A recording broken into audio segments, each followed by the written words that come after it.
ভাই অস্ট্রেলিয়ান গাবি বিক্রি করে রাশিয়ান বাছুর কিনলো, সাথে তার মিসাইল দেখায় দিল। রাশিয়ান বাছুর কন্ট্রোল করার জন্য অপু ভাই তার ইরানি মিসাইল দুবাই সমুদ্রে দাঁড় করিয়ে রাখছে। রাশিয়ান বাছুর ভাড়া করে রুমে বৈশা দিরহাম সিটা ভিডিও বানাইতেছে আর পাবলিককে দেখাইতেছে।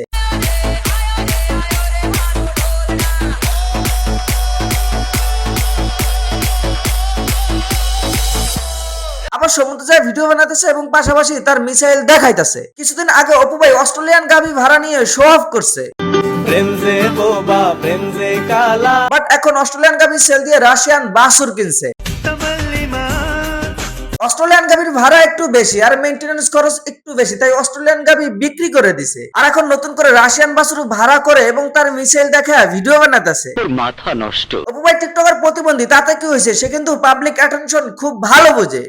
এখন যেহেতু ইরান আমেরিকা ইসরায়েল যুদ্ধ করতেছে আর এইদিকে ইরান যুদ্ধ করতেছে শুধু মিসাইল দিয়ে, আর এইদিকে অপু ভাই নতুন ভাবে আলোচনা আসার জন্য রাশিয়ান বাছুর ভাড়া করে পাবলিককে তার মিসাইল দেখায় দিল।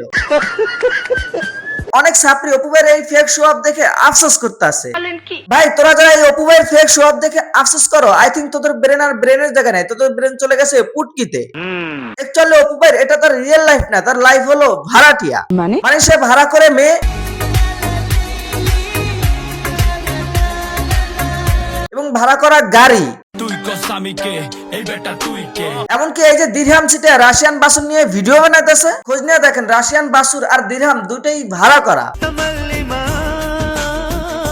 তবে এইবার আমাদের অপু ভাই যে ক্যারেক্টারটা প্লে করছে একদম জনি ভাইয়ের ফটোকপি। আর অপু ভাইয়ের এরকম নোংরা লাইফস্টাইল দেখে যারা আফসোস করো, আই এম শিওর তোমরা জনি ভাইয়ের ফ্যান ফলোয়ার। ঠিক বলেছো। সাপ্রি টিকটকার অপু ভাইয়ের মতো যারা হইতে চাও, অপু ভাইয়ের মতো মিসাইল দেখাইতে চাও, তবে এখনই তোমরা টিকটক শুরু করো। আই এম শিওর তোমরা একদিন অপু ভাইয়ের মতো নাম্বার 1 বোকাচোদা হবা।